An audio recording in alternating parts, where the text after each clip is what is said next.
ये देखो बगीरा।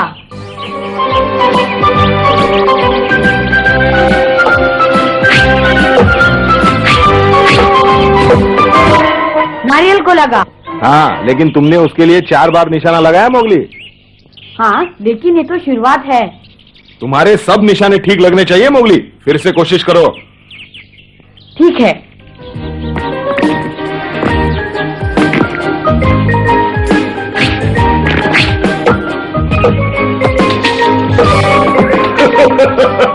इस बार तुमने अपनी पूरी ताकत नहीं लगाई, इसलिए पानी में जा गिरा मोगली।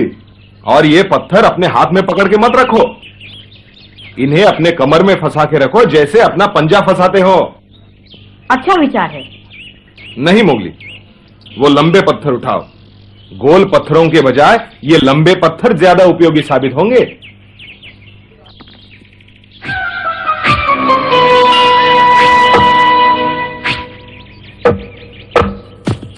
ये निशाना पहले वाले से ज्यादा अच्छा था बगीरा। नहीं नहीं नहीं, कुछ खास अच्छा नहीं था मोगली। इतनी देर से तुम एक नारियल नहीं तोड़ पाए, शिकार क्या करोगे तुम? फिर कोशिश करता हूँ। अब ये देखो। कैसा रहा? कुछ मजा नहीं आया मोगली। हाँ? मैं जिस मनुष्य के पास रहता था उसे मैंने पत्थर फेंकते हुए देखा था। वो कुछ इस तरह से पत्थर फेंकता था, देखो। लेकिन बगीरा, तुम तो मुझे सुबह से सिखा रहे हो, ऐसे फेंको ऐसे फेंको। हाँ, अब उसे भूल जाओ। ऐसे फेंको। हाँ?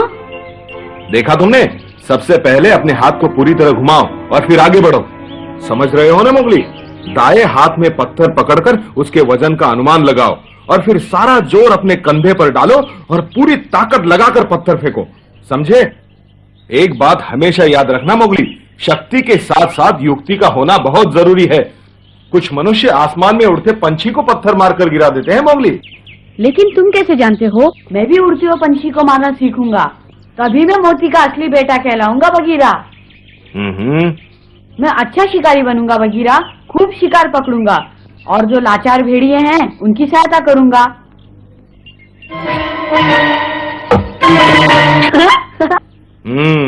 अच्छे जा रहे हो मोगली। काश इस वक्त दूसरे भेड़िए भी यहाँ होते, तुम्हारी कला देखते, तुम्हारा हौसला बढ़ाते। समझ में नहीं आता आजकल तुम्हारे झुंड में इतने मायूस क्यों रहते हैं सब? सरपंच की तबीयत खराब रहती है और झुंड के पास कोई नेता नहीं। हाँ, सरपंच की बीमारी के बारे में मैंने भी सुना था, पर इसका मतलब ये तो नहीं कि सब अपनी मनमानी करने लगे। हाँ? लीला पकड़ू। लीला, अब सरपंच की तबीयत कैसी है? अभी तक बहुत कमजोर है, न कुछ खाते हैं न पीते हैं। सारा दिन सर पे हाथ रखकर गुफा के कोने में पड़े रहते हैं, कुछ बोलते भी नहीं। यूं हाथ पर हाथ धरे बैठा रहेगा तो ठीक कैसे होगा? बगीरा, मेरा मतलब है थोड़ा चले फिरेगा तो जल्दी ठीक हो जाएगा। उन्हें अभी ठीक होने में बहुत समय लगेगा। अब वो पहले जैसे जवान तो रहे नहीं। जानती हो उसकी तबीयत कितनी खराब है लीला, उसे तुम्हारी जरूरत है। ठीक कहते हो पकड़ू। चिंता मत करो लीला, मैं तुम्हारे लिए बहुत खाना ले आऊंगा। बस तुम दिन भर सरपंच के पास बैठ के उनकी सेवा करो। शुक्रिया मोगली।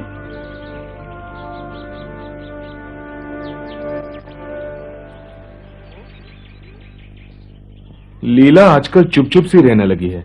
लगता है उसे सरपंच की बीमारी की चिंता खाए जा रही है। तुम क्या देख रहे हो? जाओ लीला के लिए खाने का बंदोबस्त करो, वादा किया है तुमने उसे।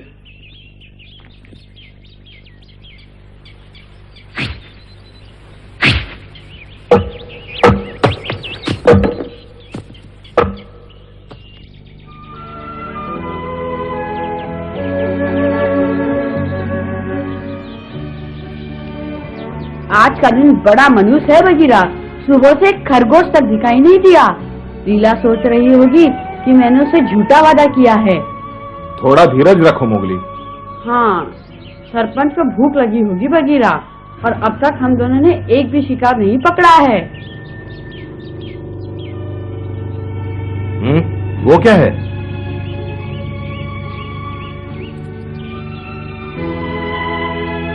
हिरन लगते हैं।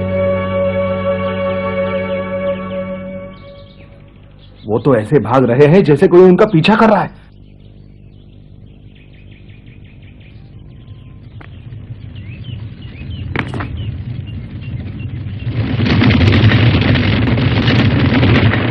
पहले उन्हें और नजदीक आ जाने दो, फिर उन पर हमला करना। मैं उस तरफ जाता हूं।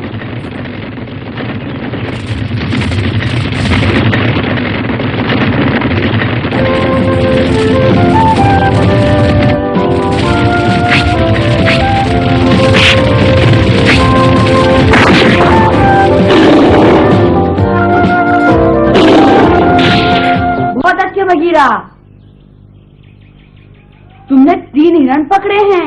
नहीं, हम दोनों ने पकड़े हैं। कोई है? ये तो शेर खान है।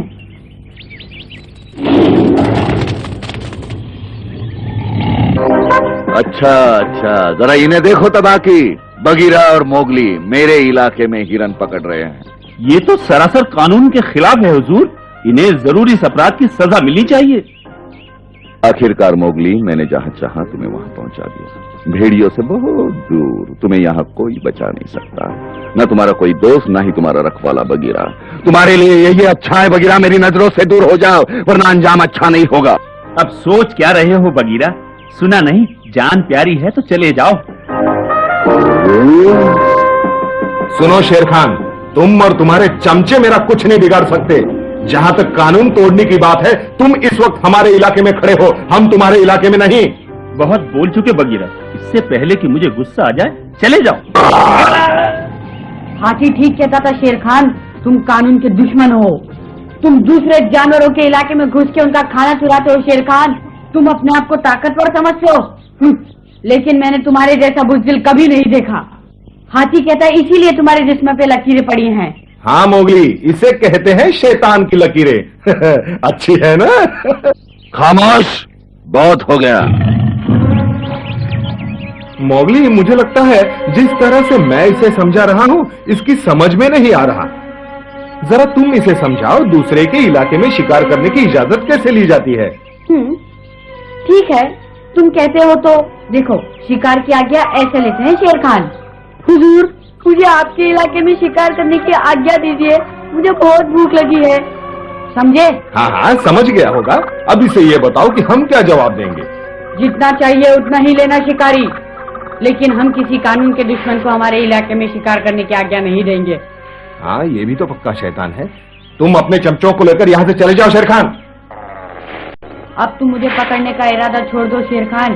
पकड़ोगे तो मारे जाओगे। शायद तुम्हें मेरी ताकत का अंदाजा नहीं। अब मैं उतना कमजोर नहीं जितना तुम सोचते हो। क्या इतना जोश क्यों दिखा रहे हो बच्चे? अरे कहाँ गया हो? भागो यहाँ से।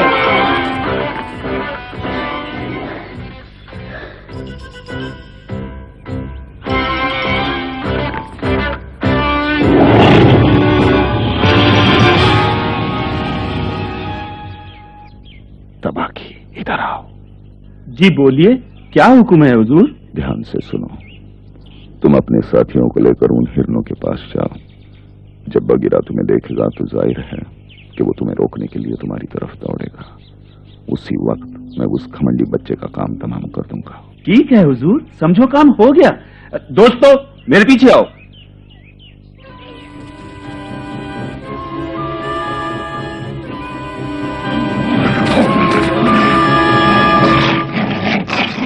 वो हमारा शिकार है। मोगली, तुम संभाल लोगे इसे? तुम्हारी ये हिम्मत! ये है शतरंज की चाल। अब बताओ बच्चे, घबराहट हो रही है? बगीरा नहीं इसलिए? मैं तुम्हारी जरा भी परवाह नहीं करता शेर खान।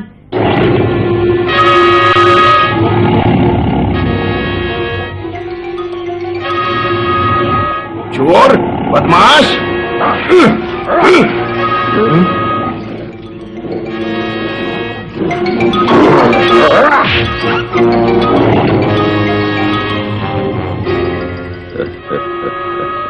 क्या बात है मोगली, डर के मारे धरती को चिपक गए या घुटनों के बल पड़े जिंदगी की भीख मांग रहे हो हमसे?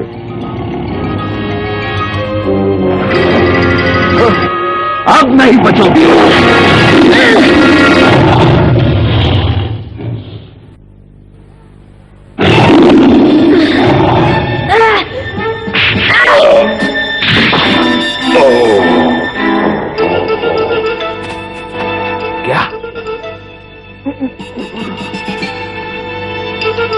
अब मैं बर्दाश्त नहीं कर सकता बच्चे।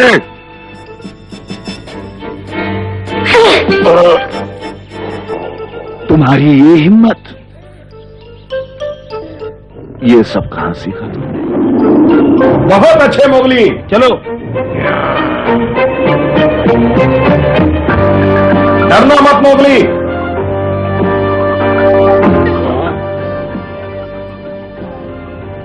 सब भाग गए।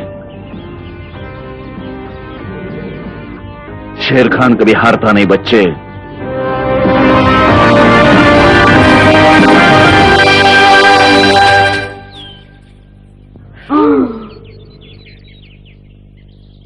मजा आ गया मोगली।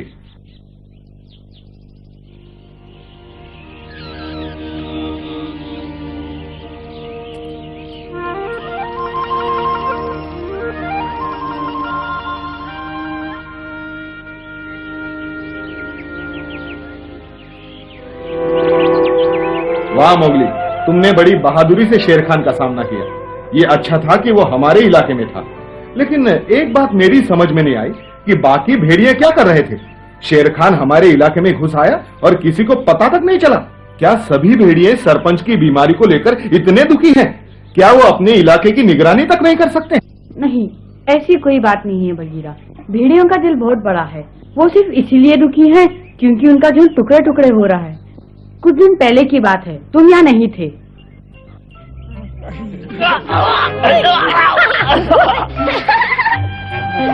एक अच्छी खबर है, बहुत बड़ा शिकार आ रहा है इस तरफ, बहुत बड़ा। क्या अच्छी खबर है? वाकई बहुत अच्छी खबर है। हमें ये खबर सरपंच को सुनानी चाहिए, क्यों लीला? लेकिन दादाजी तो अभी तक बहुत बीमार है पकड़ू, हमें उनके बिना ही शिकार करना होगा। कोई बात नहीं, हम खुद कर लेंगे। बिल्कुल ठीक। कौन सा शिकार आ रहा है? कितनी दूर है वो यहाँ से? बस दूसरी घाटी के करीब होगा। यहाँ तक पहुँचने में 1 दिन लग जाएगा। मतलब ये कि कल लगभग इसी समय वो यहाँ से गुजरेंगे। मेरी मानो ये बहुत अच्छा मौका है शिकार करने का। लेकिन चील, आखिर शिकार क्या है? हाँ, ये तो बताओ। भैंसों का झुंड है और इतना बड़ा झुंड है कि मैं उनकी गिनती तक नहीं कर सका। दोस्तों सुनो, चील ठीक कह रहा है। ये हमारे लिए सबसे अच्छा मौका है शिकार करने का। लेकिन पहले ये फैसला कर लो, शिकार की जिम्मेदारी कौन संभालेगा? हाँ हाँ, मुगली बिल्कुल ठीक कहता है। लेकिन झुंड को संभालेगा कौन? वही जो सबसे ताकतवर होगा। लेकिन ऐसा है कौन? मेरी मानो तो मोगली को चुन लो। पेटू को चुन लेते हैं। नहीं, पेटू नहीं, वो तो बहुत ही सुस्त और आलसी है। इतने बड़े शिकार की जिम्मेदारी उसे नहीं दे सकते। मेरे पिताजी को चुन लो। पागल मत बनो, वो तो सबसे बुज़दिल है। तुम्हारी ये मजाल मेरे पिताजी को बुज़दिल कहा? मैं तुम्हें नहीं छोड़ूंगा।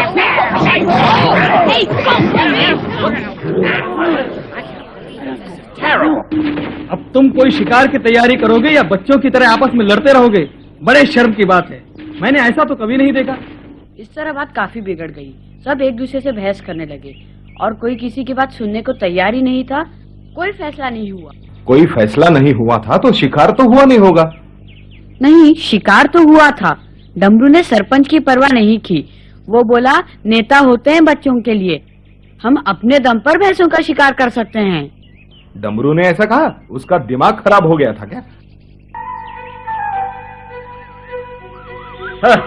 तुम्हें नेता की जरूरत होगी, हमें नहीं। तुम देखना हम अपने दम पर भैंसों को कैसे पकड़ते हैं। तुम्हारे बस की बात नहीं है डमरू, ये शिकार हम करेंगे। अरे तुम क्या करोगे? तुम तो बुज़दिल हो। क्या कहा तुमने? हमें बुज़दिल कहा? हाँ कहा। तुम बुज़दिल हो, कायर हो, डरपोक हो।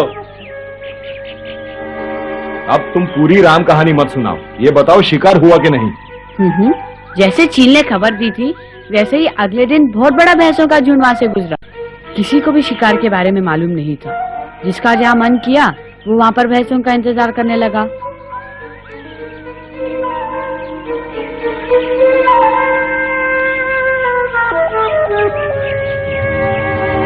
वो आ गए।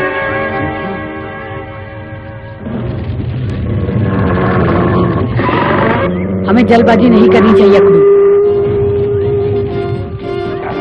रुक जाओ अकड़ू, अभी मत जाओ।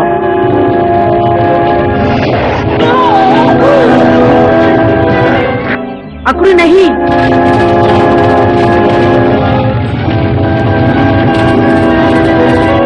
मोगली चलो चलो।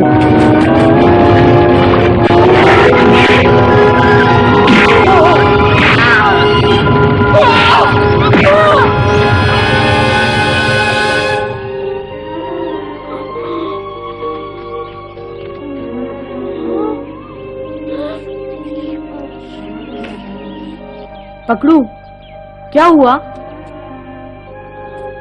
पकड़ू, तुम ठीक तो हो ना? हाँ, मैं ठीक हूँ।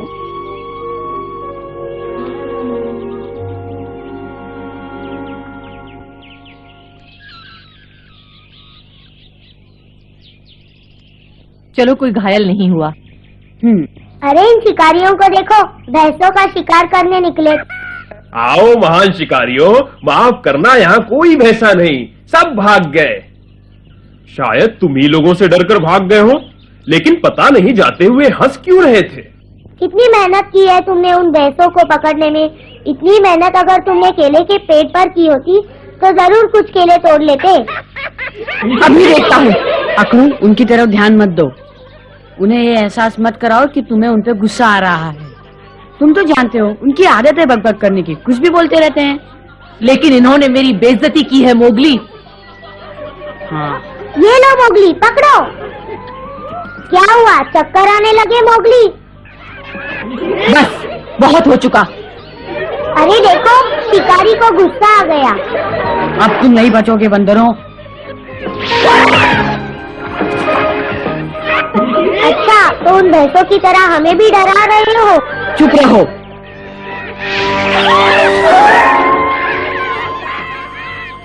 यहाँ मेरा पंजा बिल्कुल काम नहीं आएगा। वहाँ देखता हूँ इन्हें। इतना महान शिकारी हमारे पीछे। आओ मोगली, जरा अपने पीछे देखो। मेरा पंजा कहाँ खो गया पेड़ों में?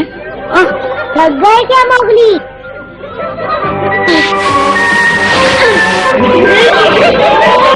यहाँ कोई भैंसा नहीं है प्यारे।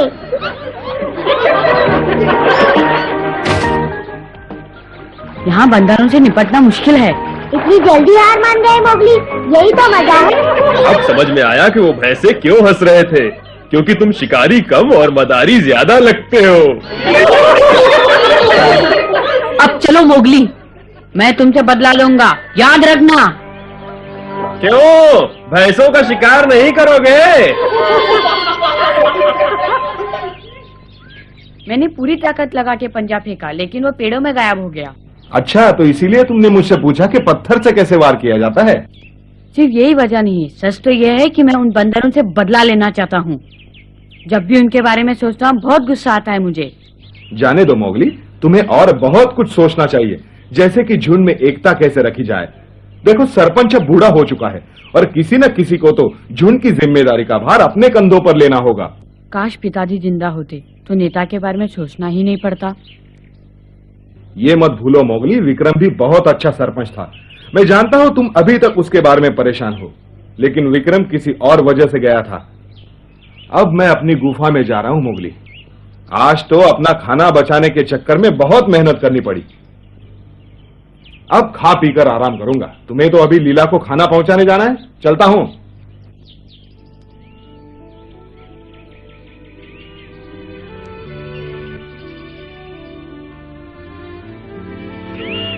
लीला, गुफा में ही हो? हाँ मोगली, अंदर आ जाओ। कहो सरपंच, अब तुम्हारी तबीयत कैसी है?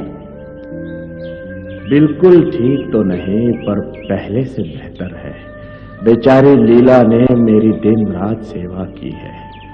अच्छा तुम बताओ, सारे बच्चे शिकार का अभ्यास कर रहे हैं या नहीं? हाँ, सब कर रहे हैं। जानते हो, बगीरा और मैंने तुम्हारे लिए हिरण पकड़ा है, बिल्कुल ताजा है। तुम खाओगे तो जल्दी ठीक हो जाओगे। शुक्रिया मोगली, तुम वाकई बहुत अच्छे शिकारी हो। लीला, जरा मेरे साथ बाहर चलोगी? हिरण को उठा के अंदर लाना है। ये देखो लीला। ओह, कितना अच्छा है। आगे मोगली। अकड़ू, पकड़ू। किसने पकड़ा ये? मैंने और बगीरा ने मिलकर पकड़ा है। हम दोनों ने शेर खान का मुकाबला भी किया। तुम्हें मालूम है, शेर खान, तबाकिया और उसके दूसरे चमचे हमारे इलाके में घूम रहे थे। पता नहीं अचानक झुंड पर इतनी मुसीबतें क्यों टूट पड़ी। पहले बंदर, फिर भैंसे और अब शेर खान। ना जाने क्या होगा। हाँ, मेरी भी बंदरों से नोकझोंक हो गई थी। एक बंदर ने तो मेरे सिर पर आम मारा और मेरा मजाक उड़ाया। देखो आगे क्या क्या होता है। खैर सरपंच की तबीयत अब ठीक है। वो तो बस ऐसे ही कहते हैं, अभी बहुत कमजोर है। मुझे तो दिन रात उन्हीं की चिंता लगी रहती है। मुझे लगता है हमारी किस्मत ही खराब है। शेर खान भी हमारे इलाके में घुसने लगा है। अब हमें नेता की बहुत जरूरत है। हाँ, और मैं जानता हूँ हमारा अगला नेता कौन होगा, विक्रम। ये क्या कह रहे हो? लेकिन मोगली, पिताजी मुझे दोबारा छोड़कर मत जाओ। मोगली, तुम दोषी हो, सारा दोष तुम्हारा है।